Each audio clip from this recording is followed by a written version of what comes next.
Good evening. Wow. From First United Methodist Church in Lenore, I'm Pastor Dave Melton.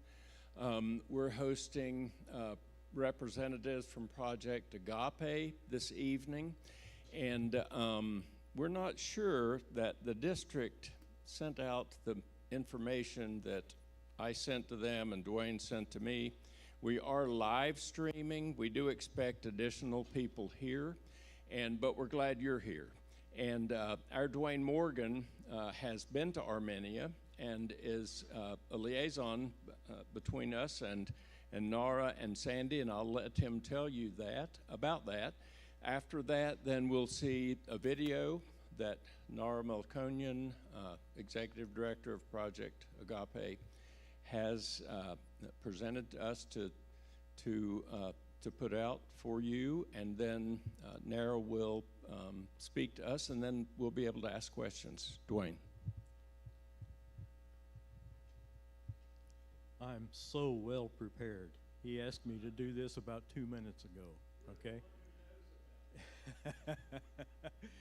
Well, it's true that I have been to Armenia in 2014. For the last 15 years of my ministry as a church and community worker, I was the director of the Mission Response Center for the Western North Carolina Conference, and one half of what we did was, of course, with United Methodist Committee on Relief. The other half of that was also with Project Agape in Armenia. So we sent a lot of different things over there, lots of Christmas boxes, thousands, how many thousands, I don't know, Christmas boxes through the years to the children over there, plus a lot of other things as well. And I don't know quite how to introduce these folks here, except Sandy Waldron, stand up. Sandy is driving Nora around. She's chauffeuring, but she was one of the originators of Project Agape in, I think it was 1993, 92, yeah.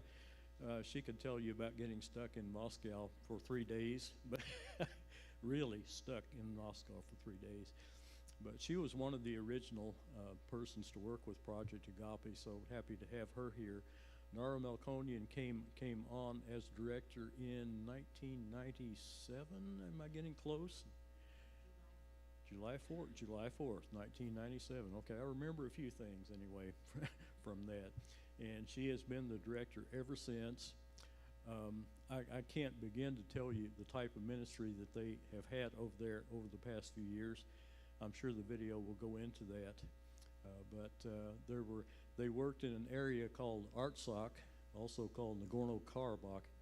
That are you going to tell them about what's happening? Okay, I won't need to go into that anyway. So, Nara Melkonian, Director of Project Agape.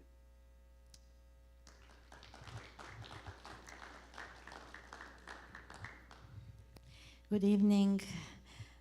I'm so honored and privileged to be here today in your church, and I know there are people from other churches, other places, and I would love to use this opportunity to bring the word of gratitude from all Armenians, your sisters and brothers in Christ who had shared your love for more than 26 years while I have been working with the project.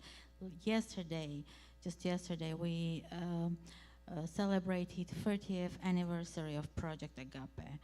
And it was a great celebration in Greensboro, in Mount Pleasant United Methodist Church.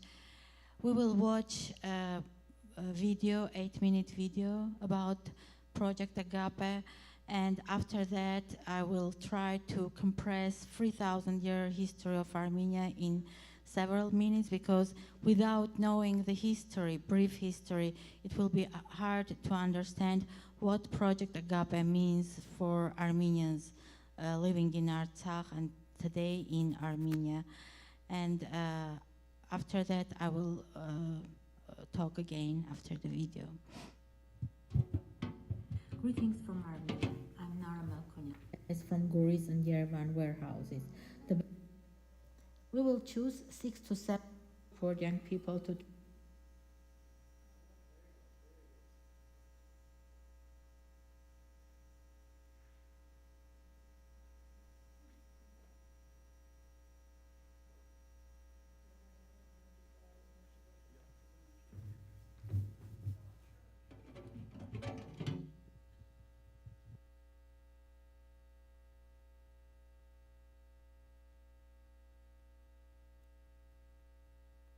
Greetings from Armenia. I'm Nara Melkonyan, the country director of Project Agape, a God-given project of both conferences of the United Methodist Church of North Carolina, which has served your Armenian sisters and brothers in Christ since 1993.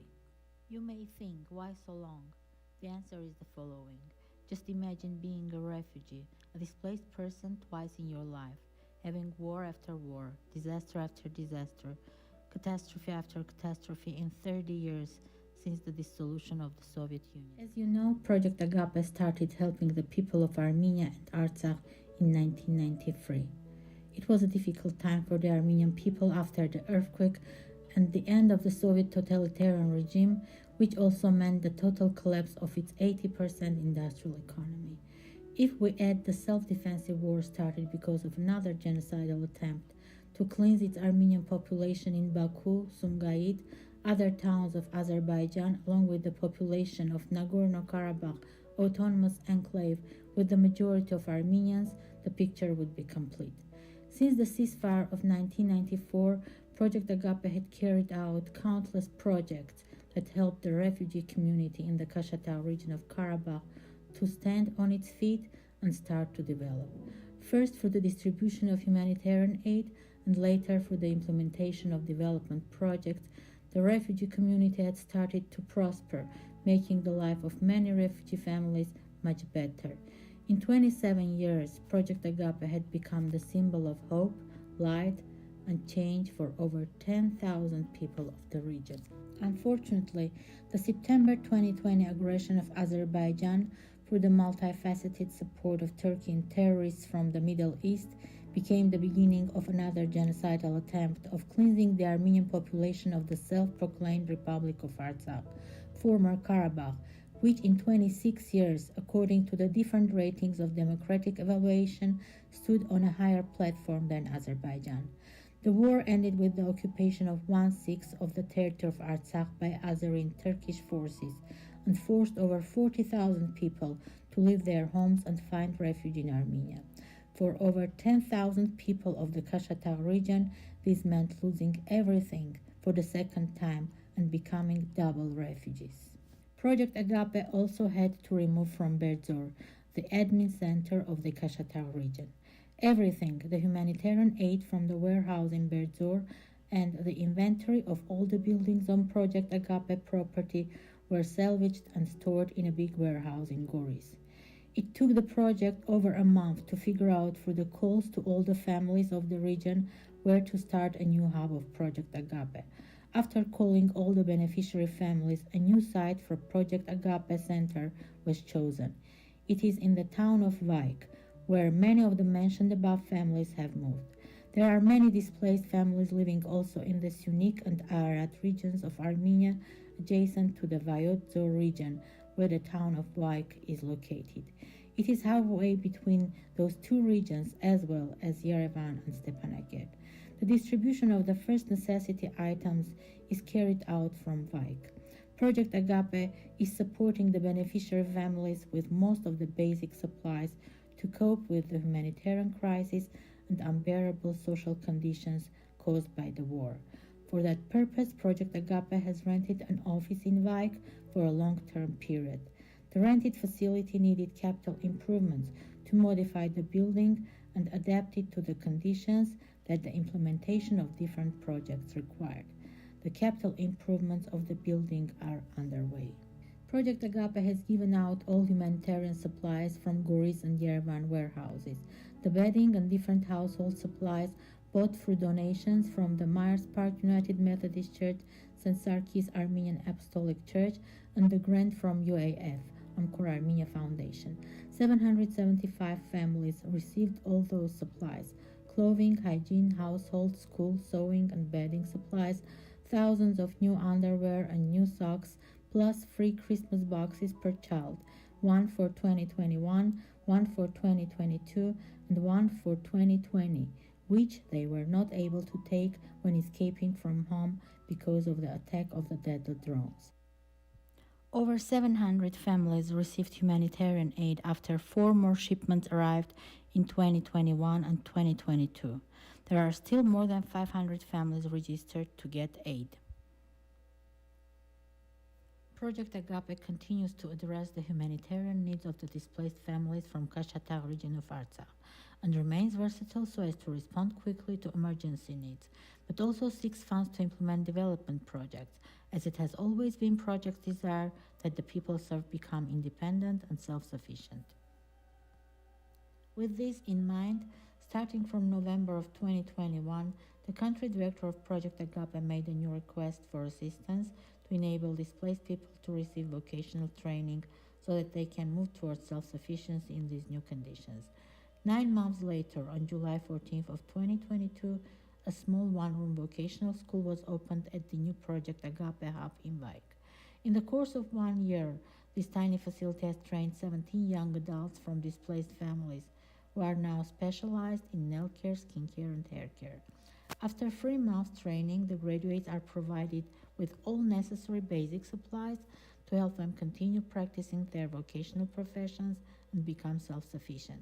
The success stories are heartwarming, and the gratitude of the graduates is endless. One of the main supporters of this important project is the First United Methodist Church of Myrtle Beach, South Carolina. But the tiny facility needs expansion for capital improvements to modify the building and adapt it to the conditions that different vocations require. In order to help the growing number of young adults from displaced families willing to receive skills in different vocations, Project Agape needs a new, bigger facility for the vocational school. We will choose 6 to 7 vocational courses from this list depending on the availability of the instructors. The grants will help to buy construction materials needed for the construction of this new, bigger building for the vocational school, which may become an effective model for expanding the role of technical and vocational classes to include shorter-term, non-formal vocational and technical skills development. This will help Project Agape to better support young people to transition into employment, develop technical skills, and employment and entrepreneurial skills, better match skills development to local job market demand. The construction is underway with hope to finish the walls and the roof by approach of winter. Funds are needed to complete the construction. Please know that Project Agape meant a world to tens of thousands in those 30 years, but your revival support will mean a new life for many more people, some of whom have lost everything for the second time since 1994.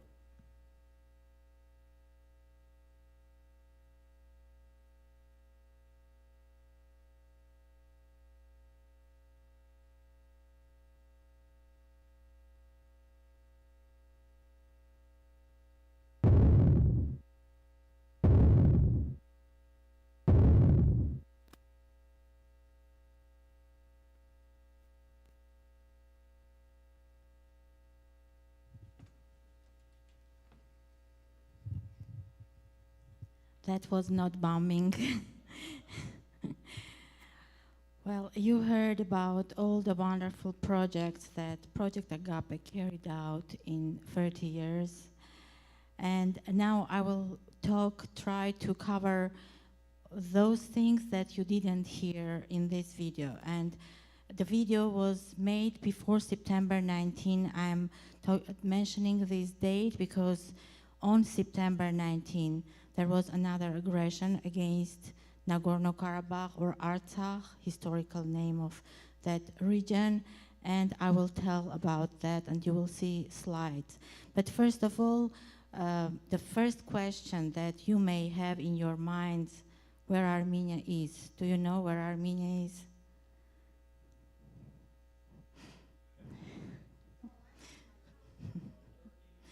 Yes. This is the map of geopolitical map of the Caucasian region. Armenia is in the South Caucasus. It has borders with Turkey, Georgia, Azerbaijan, and Iran. Azerbaijan is on both sides of Armenia. And it is amazing because Armenia has been there for over 3,000 years. Azerbaijan would not be found on any map of the world before 1920, 21. But Armenia is a landlocked country with population of 3 million. The language spoken in Armenia is Armenian. We have our own alphabet, which was recovered in 451, and it's the oldest, one of the oldest alphabets, and the reason they recovered it was to translate Bible.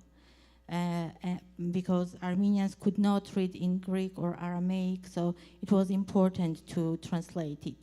And I will explain why. But there was time, by the way, Armenia, with its 3 million population, is 98% Christian country, surrounded by Muslim Turkey, Muslim Iran, Azerbaijan, Muslim, and Georgia is a mixture of Muslim and Christian nations. It has its own internal problems because of that, but in this ocean of sea of Muslim countries, Armenia is a Christian oasis. Armenia was not so small. There was time that Armenia was stretching from Caspian to Black and Mediterranean Sea, and even Cilicia, where Paul was born, was included in that country. The last Armenian kingdom was Cilician Kingdom of Armenia. But there were several factors that were a turning point in the fate of Armenian country, Armenian nation, and one of them was the fact that Armenia was on the way of Silk Road. You remember about the famous Silk Road, and I used the past tense for being there. It is still there, and that location is playing an important role in today's fate of Armenia, even today, because the most economic way, the most effective economic way connecting Asia with Europe is through this region, through this location. And Armenia is at the gate of Europe and Asia. It's hard to say where Armenia is. Culturally, Armenia is in Europe, and in many sites you will find Armenia as stated as European country, but it's east of Europe, very eastern edge of Europe, and very western edge of Asia. But another important role that played a fatal role in Armenia's history is Christianity. In the first AD, Armenian king Abgar sent a letter to Jesus Christ to go and preach Christianity in Armenia. At that time, Jesus sent a letter back telling him that he cannot go to Armenia, and the reason Armenian king sent that letter was he was sick, and he heard about the divine healings of Jesus Christ, and he hoped that Jesus would heal him too. But Jesus sent a letter back to him saying that it's my time to leave this world, but I promise to send my apostles. And Armenian king in his letter also stated that you would find a paradise here. You will preach your religion. And Jesus kept his promise. He sent his two apostles, Bartholomew and Thaddeus, to Armenia, and he sent a handkerchief with his printed face on handkerchief. He laid down the handkerchief on his face, and his face was printed on the handkerchief. And he sent it to Armenian king to be healed, and it really helped. And Bartholomew and Thaddeus started preaching in Armenia. It took several centuries for Armenia to become Christian country. In 301, I will not go into all the details. It will take hours to tell about everything, what happened in those 2-3 centuries. But in 301, Armenian King Tiridates III declared Armenia a Christian state. Today, Armenia is a secular country, which means it has freedom of faith, freedom of religion, but at that time Armenia was declared a Christian state, which meant that everyone was supposed to become a Christian. And becoming Christian, Armenia didn't know what was awaiting it later during the history when it became surrounded by all those Muslim countries.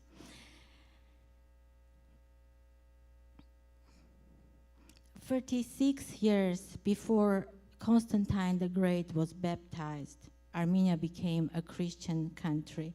And today, this is the king, King Abgar, with the famous handkerchief. And for several centuries, this legend was very famous in Armenia and all the countries, Assyria, Byzantine Empire surrounding Armenia.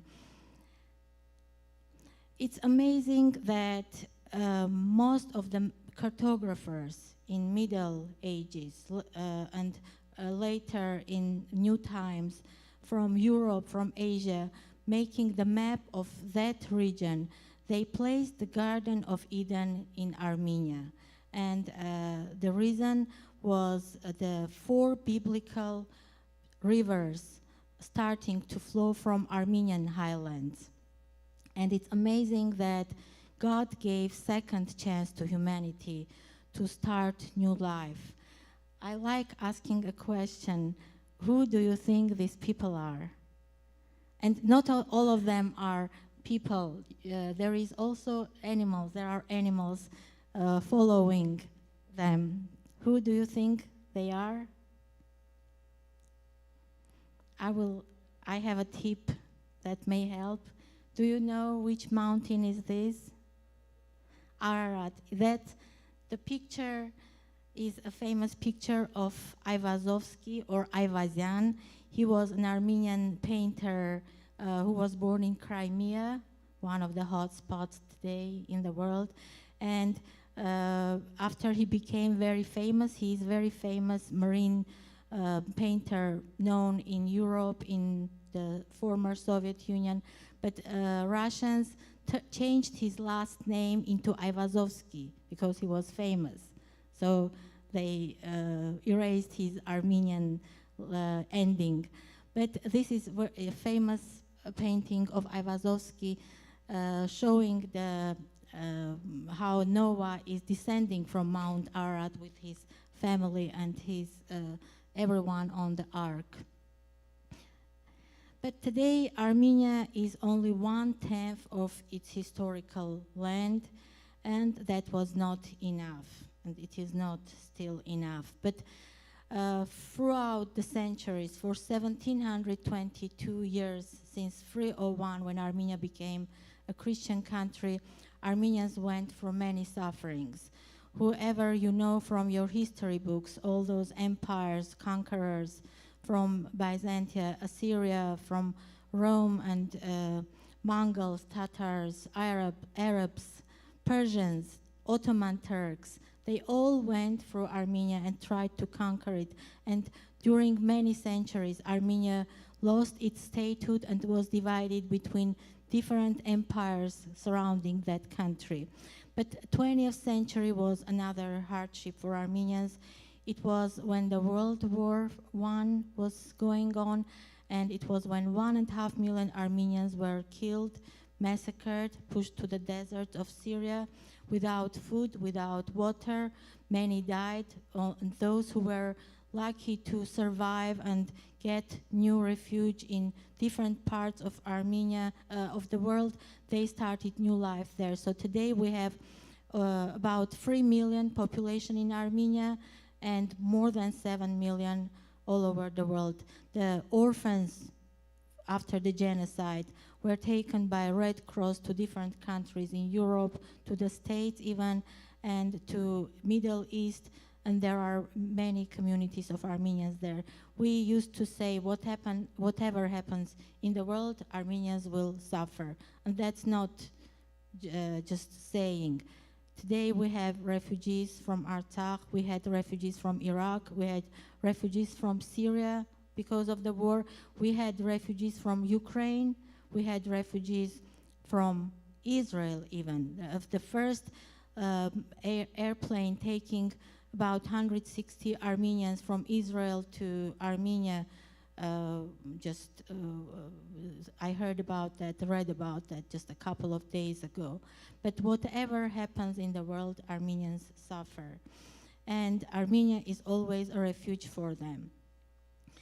But the 20th century was another hardship for Armenians, because after 1918, when Armenia was able to fight for this small piece of Armenia and establish the first Armenian Republic, which lasted only 2 years. At that time, the Bolsheviks were taking over the area of over Caucasus and South Caucasus. So in 1918, when Armenia still had its own independent country, Bolsheviks took over Georgia and they joined it to the Soviet Union to be later. And they conquered this part of the Caucasus, South Caucasus, which at that time was not Azerbaijan, and they created the country Soviet Republic of Azerbaijan. And because Armenia had its own independent country, they were just slicing chunks of Armenia and placing under Georgia, Azerbaijan, and one of those areas was Artsakh, which later, during the Soviet time, became Nagorno-Karabakh. Nagorno in Russian, it's the combination of two languages, Russian Nagorno, which means mountainous, and Karabakh in Turkish, which means black garden.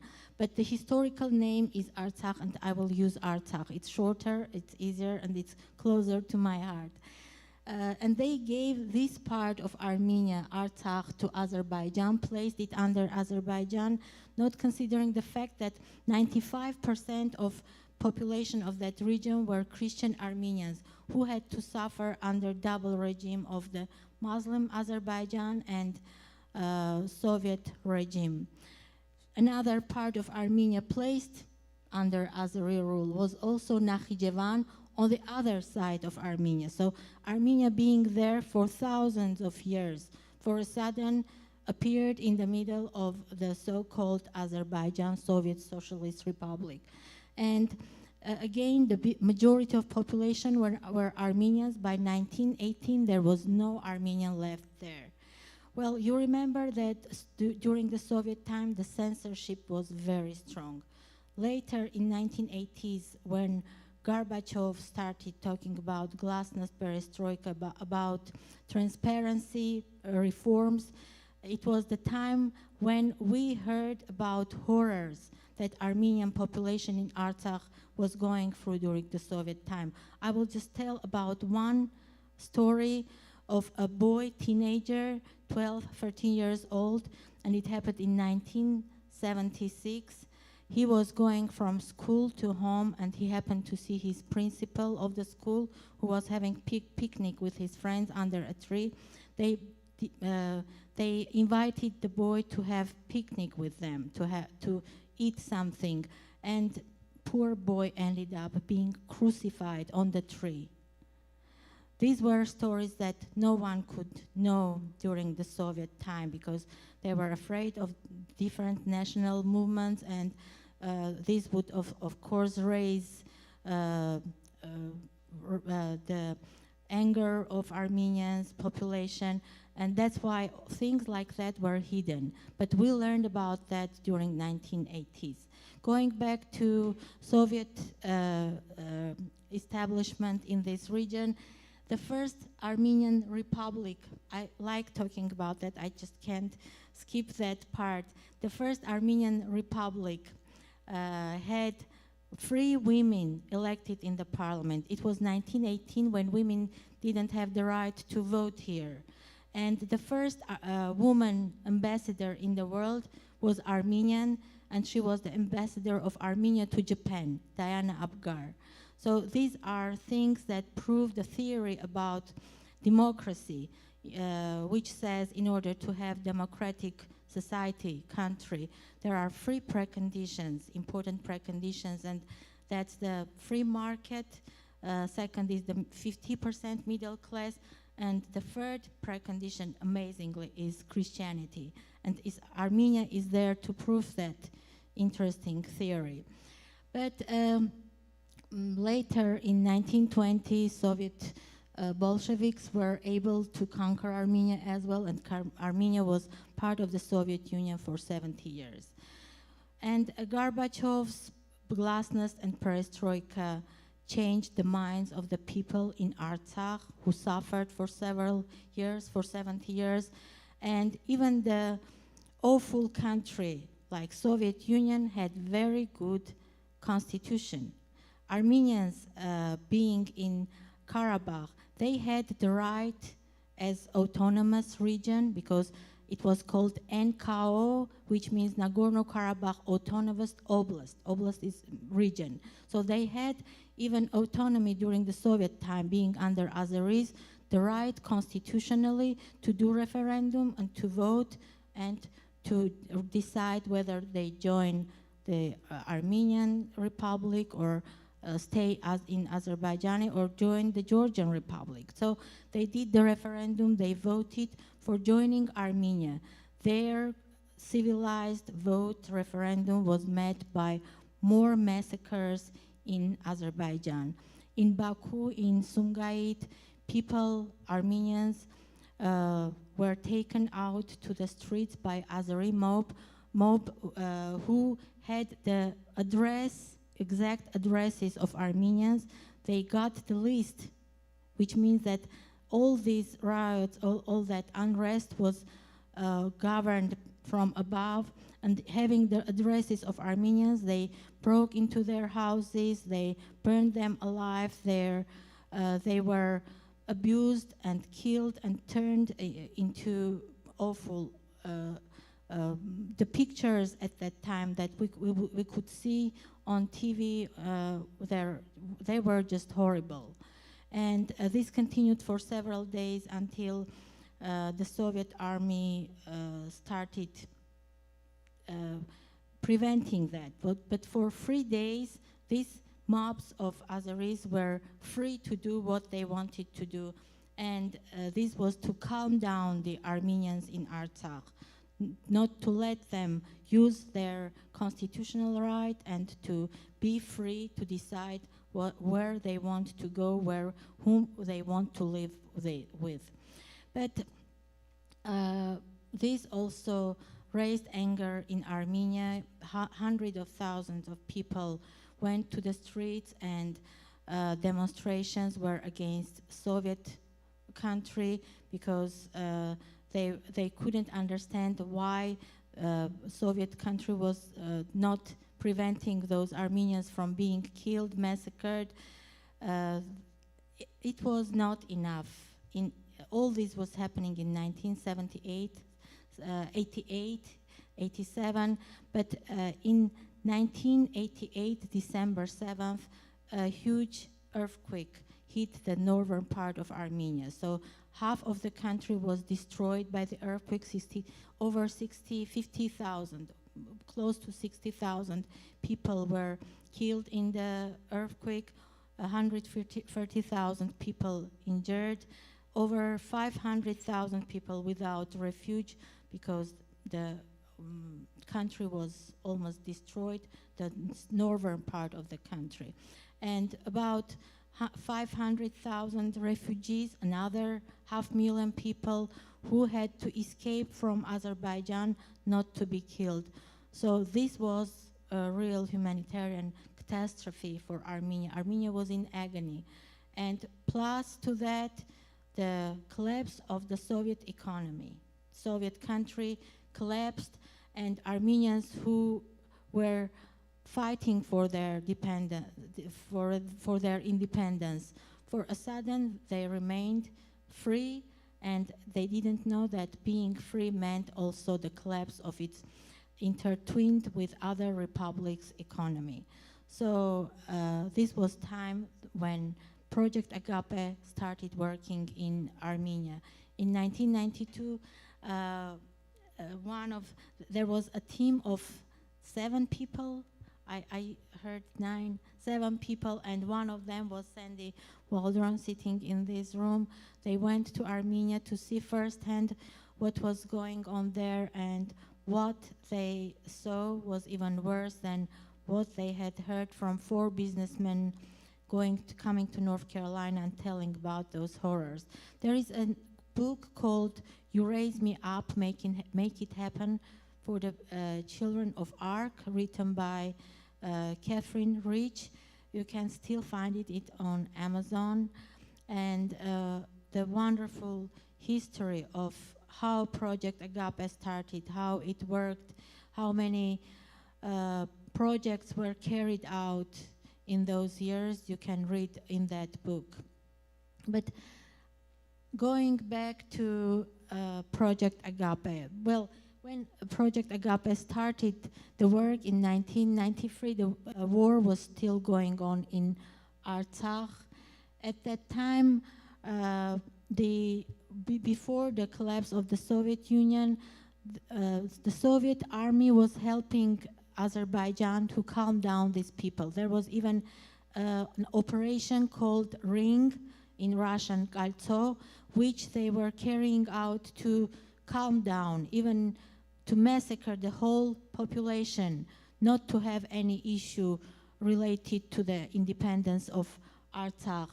And in 1993, when Armenians of Artsakh remained face-to-face with Armenians, with Azeris, it was time when they were able to fight for their independence and establish the Republic of Artsakh, which was free for 30 years. But you heard about the war of 2020, and during those 30 years, there were many aggressions on the borders of Artsakh from Azerbaijan.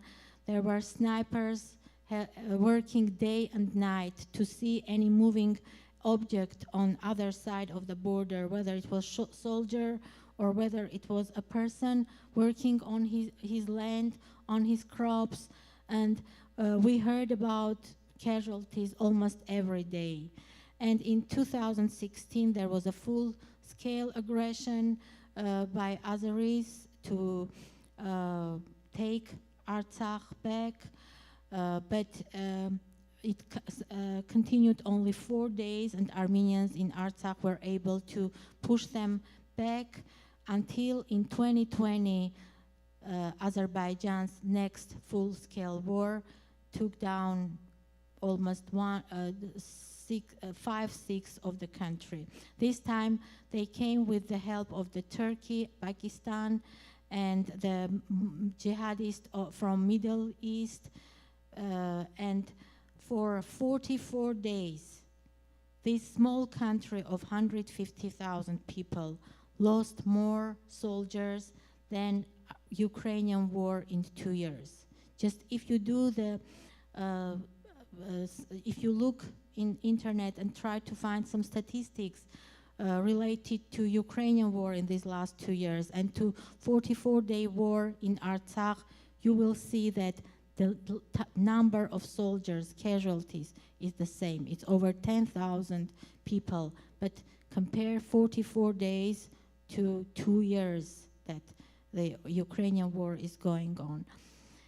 And on December 12th of last year, 2022, the only road connecting Artsakh with Armenia, which was supposed to be kept open by Russian peacekeepers, was blocked by environmental activists under the guise of environmental issues, but in fact those were again soldiers, Azeri soldiers in civilian appearance. And for 10 months from December of the last year until September, for about 10 months, people in Artsakh couldn't have any important first necessity supplies going to their country. There was food shortage, they cut electricity, internet, telecommunications, telephone. There was nothing working in the country. Every third death in the country was due to malnutrition. There was no food, no medicine, and Red Cross was able for a short period of time after December 12 to transport the sick people to Yerevan to be to have surgery, to be cured. But even Red Cross didn't have, in the last 4 months, didn't have access to Artsakh. So it was complete blockade of the country. And on September 19th, after of this year, after weakening the country, after making a good plan of blockade of different parts of the republic, they in fact blockaded not only the country itself, but different parts of the country so that no one would know what was going on in the neighboring village.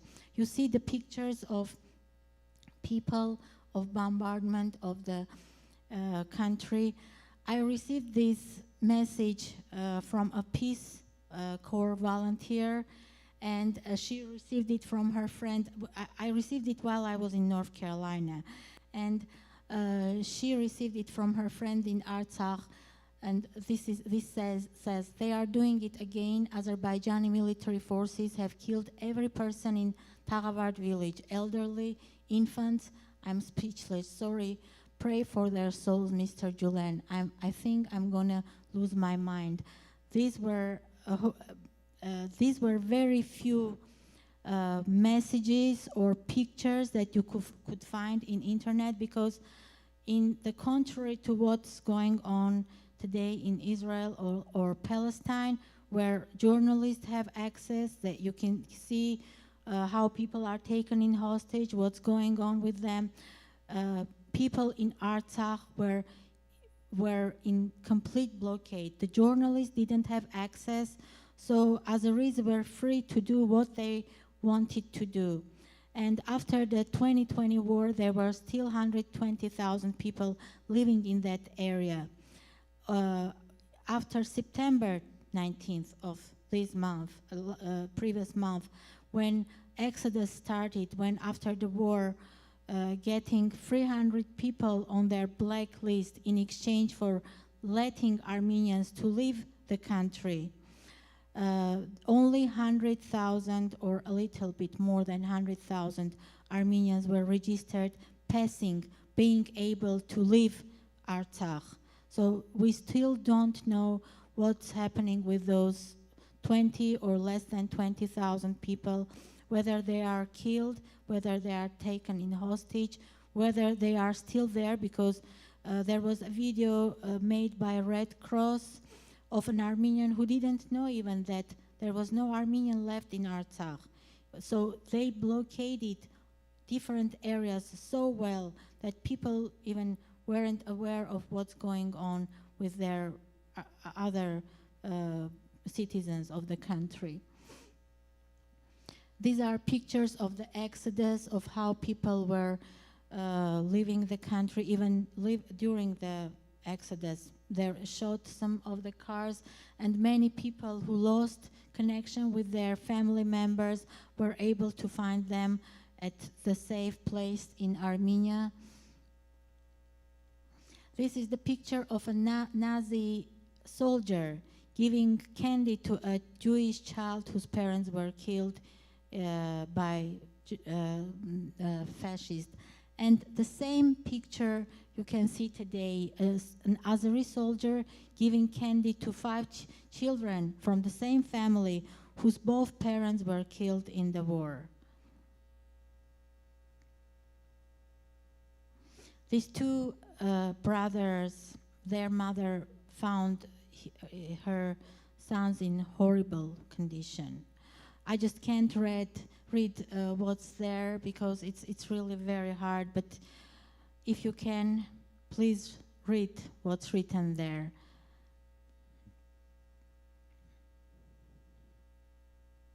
And this journalist saw a video that a stupid Azeri who didn't obey his country, not to show what's going on in Artsakh, who posted this video of a man, and this journalist, Neil Hauer, saw that video, and he wrote in his Instagram, the latest video today is Azerbaijani soldiers beheading an Armenian captive while he is still alive.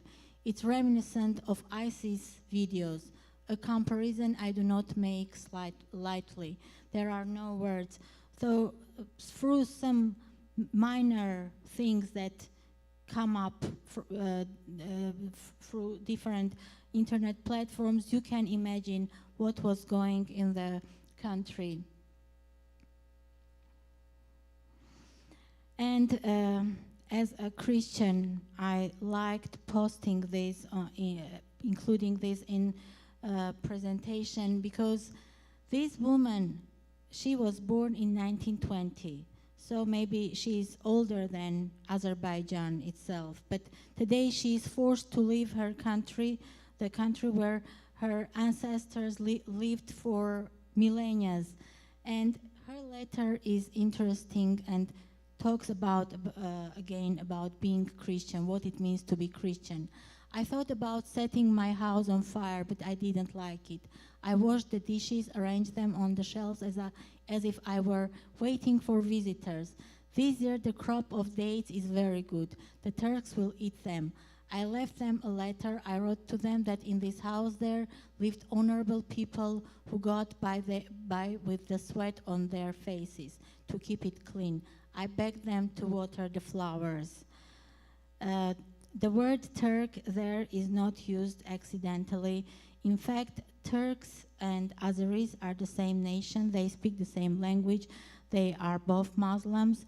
They call themselves one nation, two countries, but they want one nation, one country.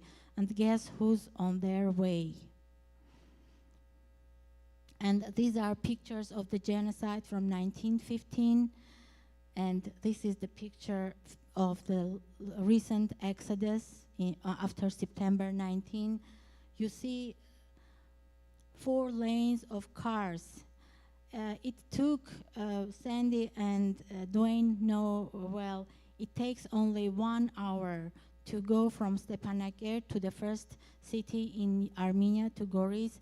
It took these 4 lanes of cars, which stretched about 100 miles, 2 days, 40 hours to get from Stepanakert to Goris, not to be killed, massacred. And after ethnical cleansing of Artsakh, today there is no Armenian. I used to talk about Nakhichevan like that. There is no Armenian left there, because that's what they want, what they say. There will be only 1 Armenian left in the world as a museum exponent. So today there is no Armenian left in Artsakh, or at least this is what we know. We don't know about the fate of many others who had not been registered passing the border. And this is what they do to Armenian churches. They destroy those churches, or in the best scenario, they turn the churches into mosques. Sandy and Dwayne and many hundreds of team members coming to Artsakh and Armenia during those 26 years, because after 2020 it was not possible to go there. But in those years, there were many who worshipped in this church in Shushi, which was a religious center of Artsakh. Today, it is being turned into a mosque. And this is the military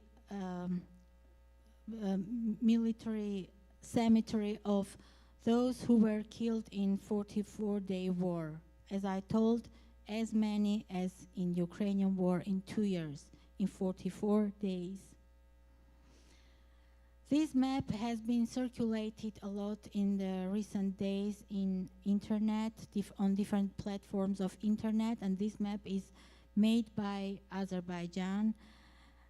by their president Ilham Aliyev, whose father was the head of the country too. For 50 years, the same family is ruling Azerbaijan. The KGB agent, father of Ilham Aliyev, ruled during the Soviet time. Today is his son ruling the country, and his wife is the prime minister of the country, and perhaps his son will be also the great grandchild of the Soviet time KGB agent will be the next president. But this is the map they are circulating, and it doesn't have half of Armenia. They want to connect with Nakhichevan, and they call also Armenia, the whole country, they call Western Azerbaijan.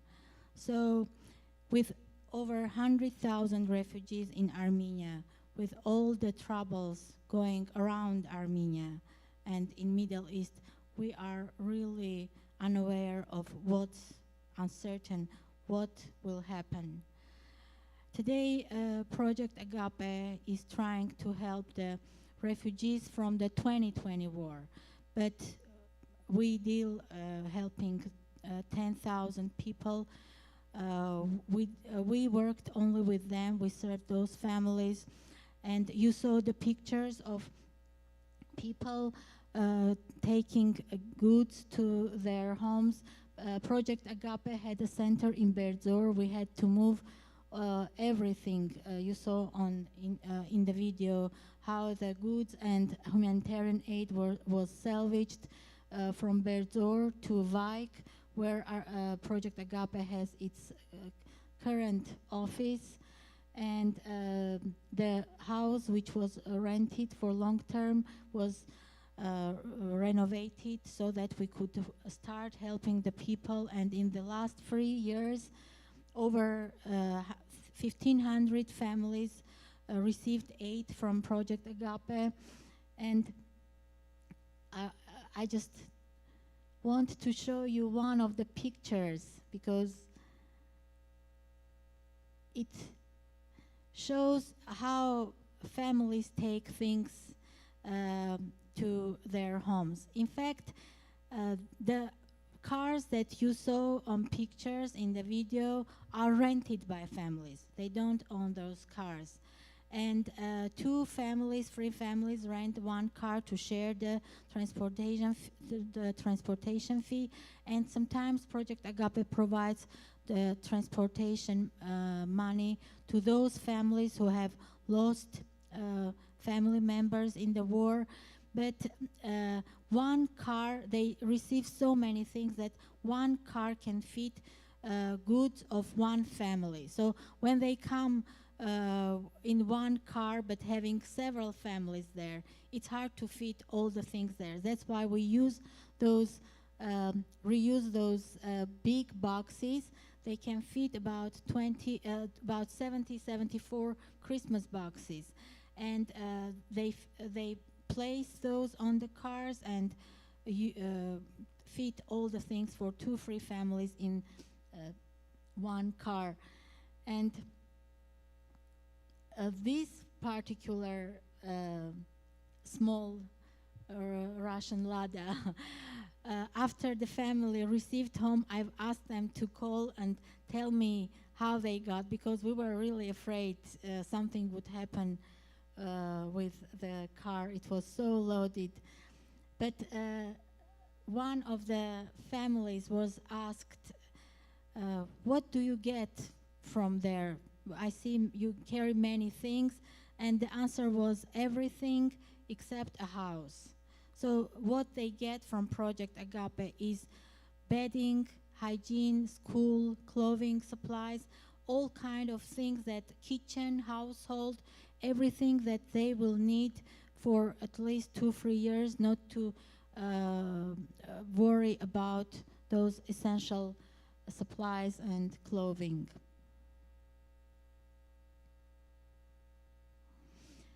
And it has always been important for Project Agape not only to give fish, but also to help fish, become self-sustainable. And working in Berdur in Artsakh for 26 years, we had different projects that helped many people to become self-sustainable. In fact, the project Agape was the only humanitarian aid helping the refugees in that region, because it was the region having the highest concentration of refugees from 1992-94 war.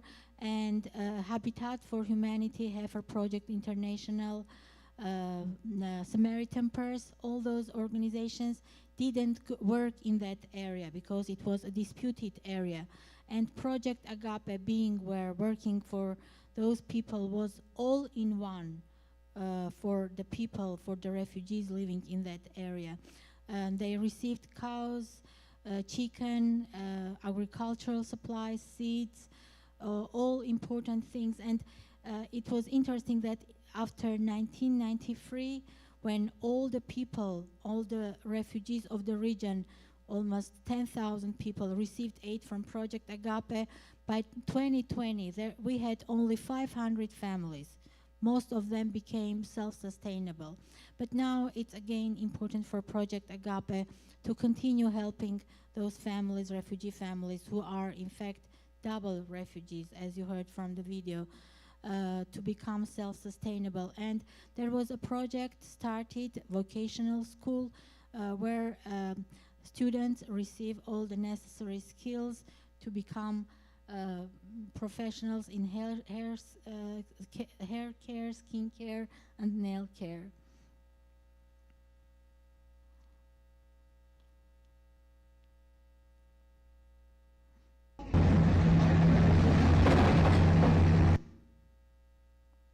This is the building, the new building of vocational school. You heard that Project Agape needs funds to complete this building, to expand our vocations, to have more vocations included. We think about having electricians trained, carpenters, and sewers.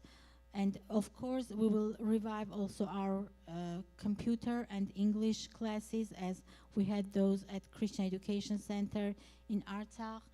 And these are we started this project about over a month ago, and now the walls are done. The roof, we hoped by winter the roof will be done too. But we have also volunteers in mission coming to this new place to help Project Agape in different projects. And you see some pictures. We have a playground there for the children of the area, and teams helping to build the new warehouse. These are the projects that we continue. Of course, the humanitarian aid for families remain important, especially with the new wave of over 100,000 refugees. Project Agape has a drive for blankets, warm blankets, comforters, better to say, with the approaching winter, because these families were not able to carry anything from Artsakh.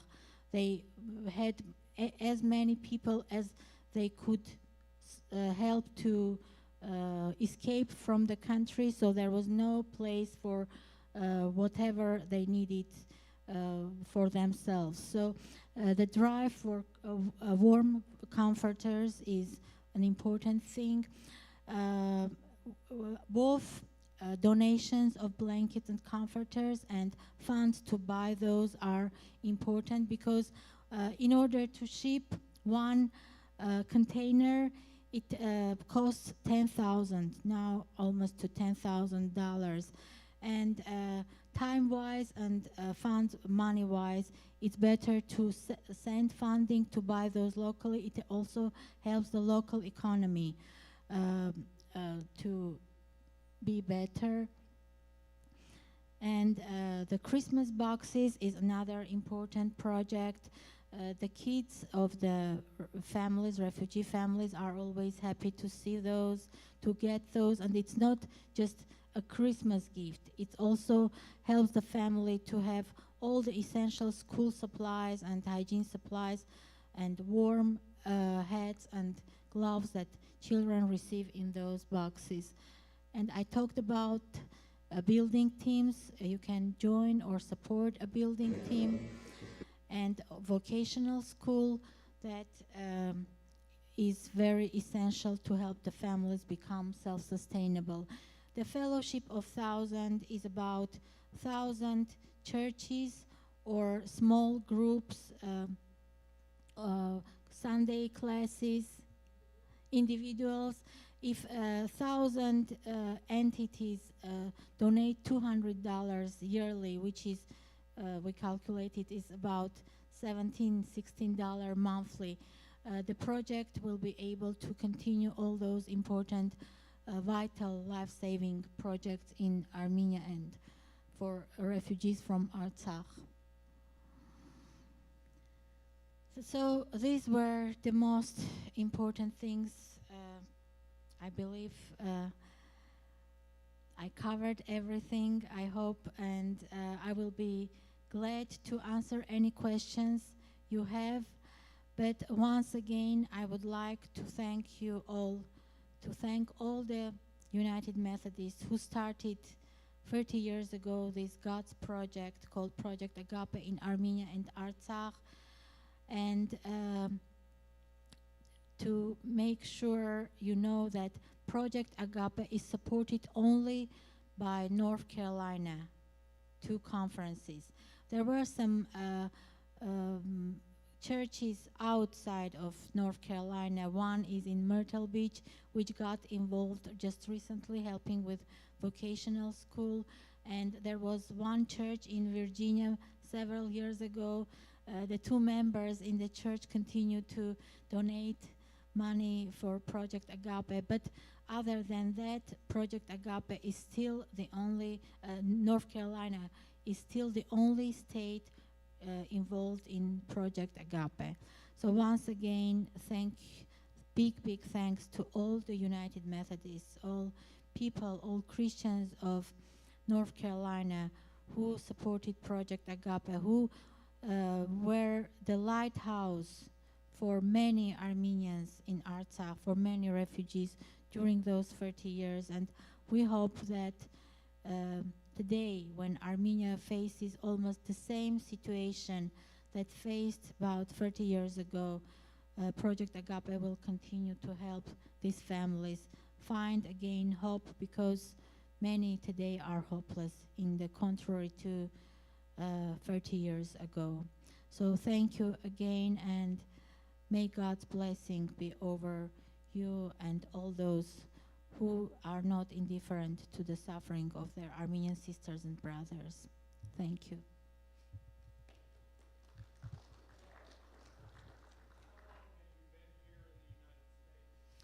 I arrived on September 27th, 3 hours before going to the airport. The chairperson of the project called me, and he told, this is urgent, we need to talk on video chat. And he told me, if you feel you don't want to come, the board of directors, they spoke between themselves before that conversation. The board of directors will understand you.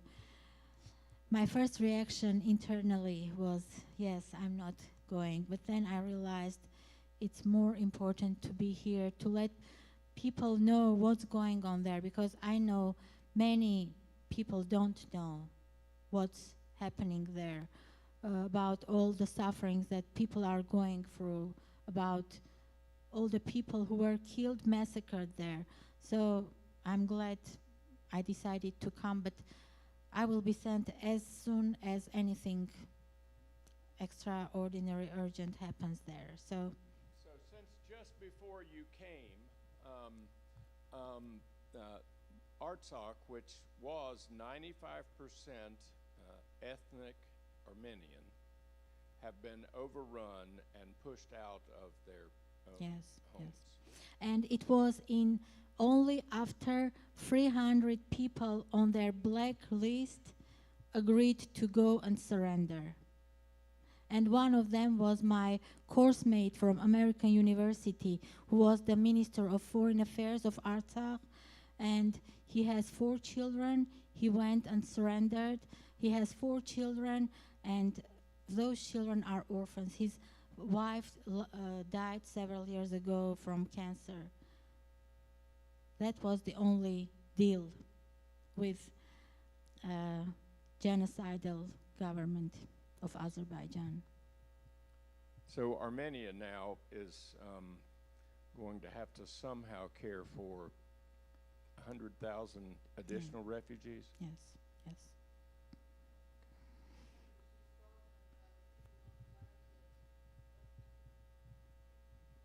These are people that are on a blacklist that had to surrender in order for the Armenians to be able to leave Artsakh.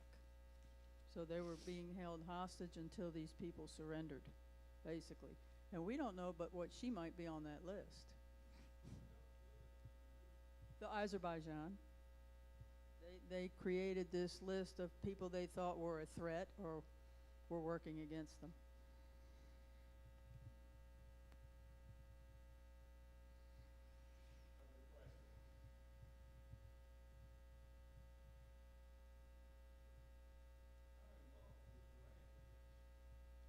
Iran. Well,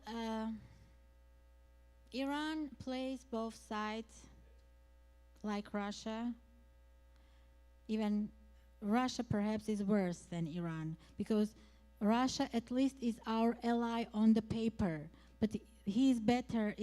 That country is better friend with Turkey and Azerbaijan than with Armenia.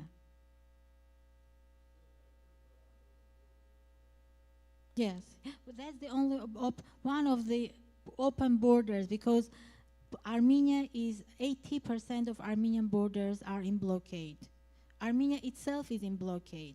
We have flights coming and going from Armenia, but the only place on land is Georgian border and border 16 miles border with Iran. That's all.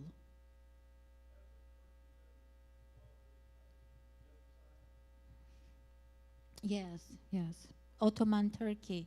And today, Turkey is backing Azerbaijan, and that's why the borders with Turkey are closed. There is no diplomatic relation with Turkey. And Turkey is backing Azerbaijan in its fights against Artsakh and even aggressions on Armenian border. There are still parts of Armenia itself that are occupied by Azeri forces.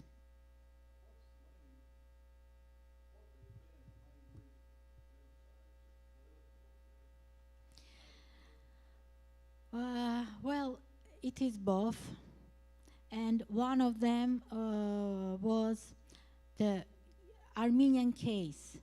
In the beginning of 20th century, there were many talks in political world about Armenia, about Armenian suffering in Ottoman Turkey, and at that time, there was even a so-called case of Armenia. So once Ottoman government decided that if there are no Armenians, there will be no Armenian issue. And that's why they started with intelligence of intellectuals of Armenia. First they killed the intellectuals, then they took Armenian men to World War I without armor to be a live shield at the front line. And then next were children, women, and elderly who were pushed to the desert and killed on the way of the Exodus. So another reason was also Armenians going to Europe, getting education there, coming back with progressive ideas, and this was a big threat for Ottoman Empire. This was another reason.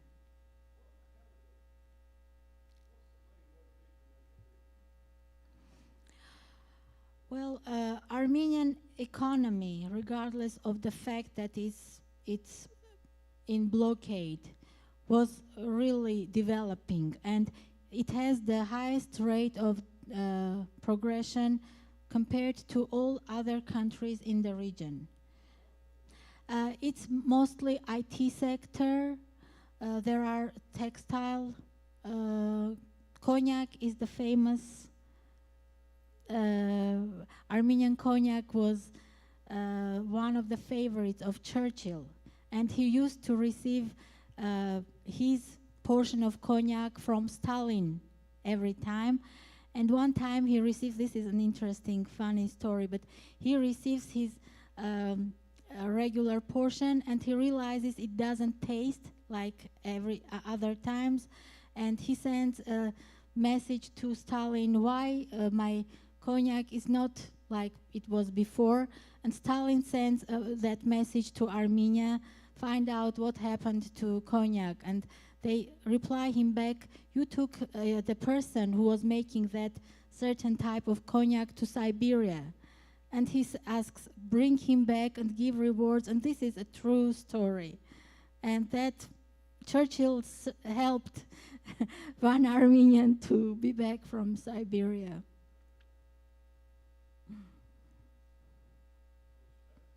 Textile,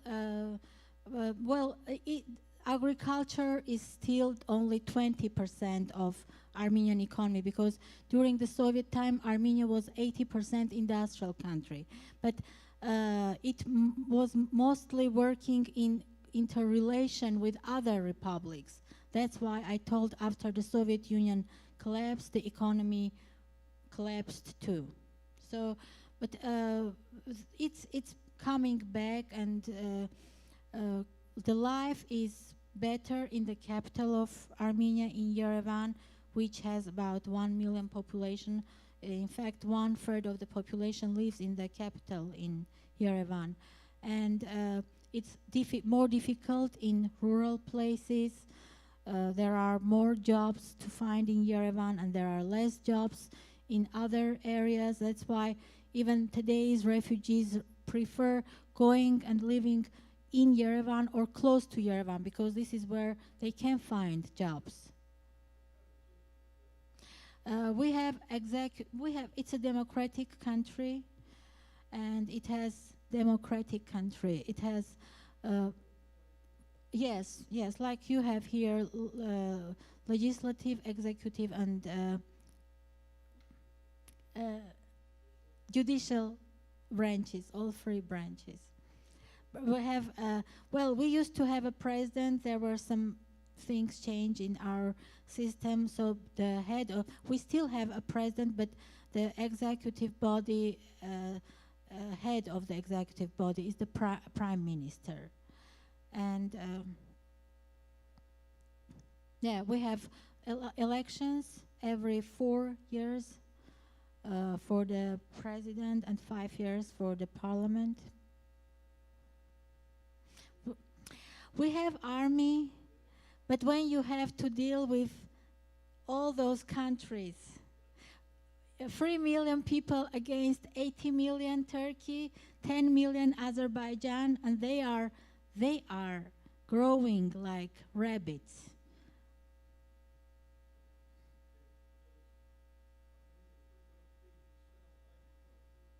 Yes, and there is an export of agriculture, but this year it was very hard because of some issues again related to politics.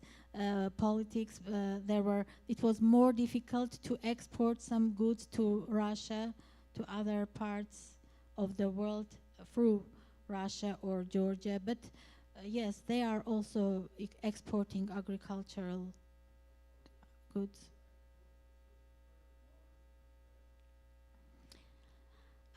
I would not say it's modern. People are working hard. There are some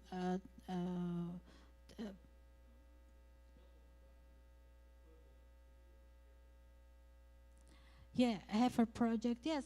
Well, in fact, the people, refugees who were involved in our Heifer project, international similar project, cattle project, we called it cattle project. They received cows and they got training because those refugees were from cities. They came, escaped from Baku, from Sumgait. Those were cities, and they were trained to raise cattle, to keep cows.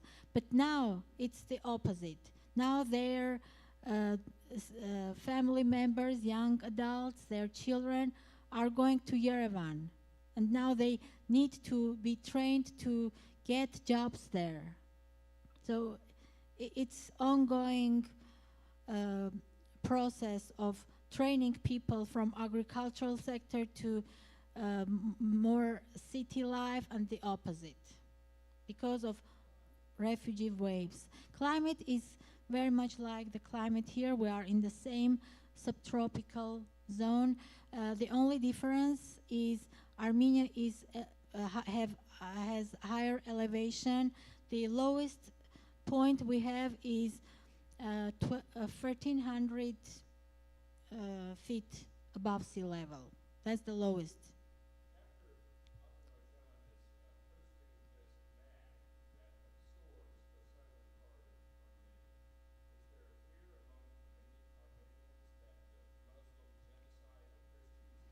Yeah, yes, of course. That's why I told that the only reason I came, the board promised me if something again happens in Armenia, I will be taken on airplane. There is a fear, and there are many people who are afraid for their children, for their families, and unfortunately there will be some who will leave the country because it's just impossible to live in fear from generation to generation, and that's what, of course, our neighbors want. But there is a fear, and it's very tangible because we saw the results of all those rhetorics, the outcomes.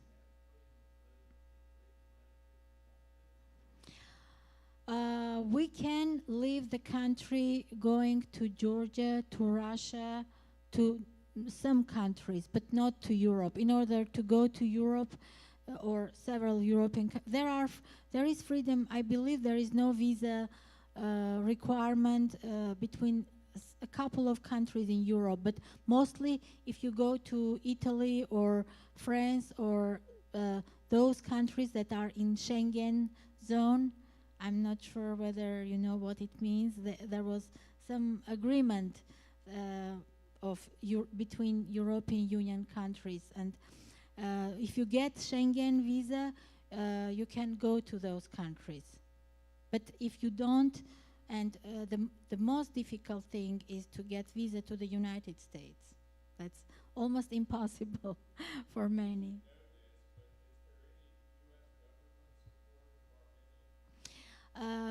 Armenia has the second biggest embassy, U.S. embassy in the world. By 2015, it was the first biggest. After the one built in Iraq, the one in Yerevan is now the second biggest. But USAID was very supportive of Armenia. There is Armenian U.S. aid going to Armenia, but it's less than the U.S. support to Azerbaijan, and that's oil-rich country that gets more aid, more support from the U.S. than Armenia, which doesn't have many resources.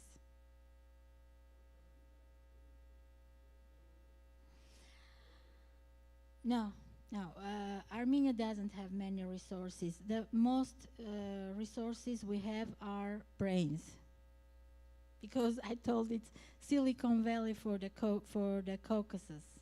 It's considered the Silicon Valley, but with less resources, those brains cannot do much.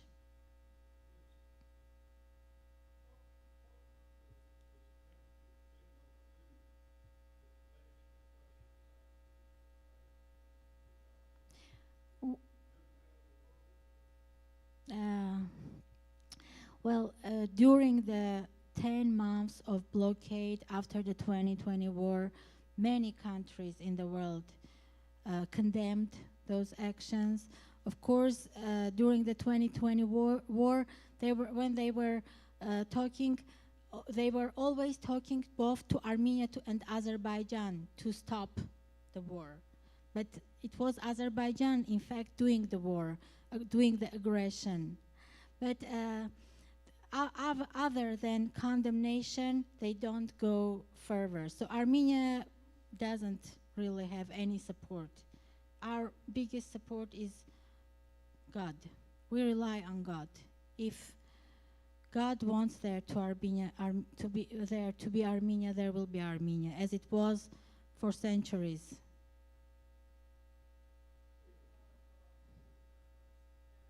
Yes.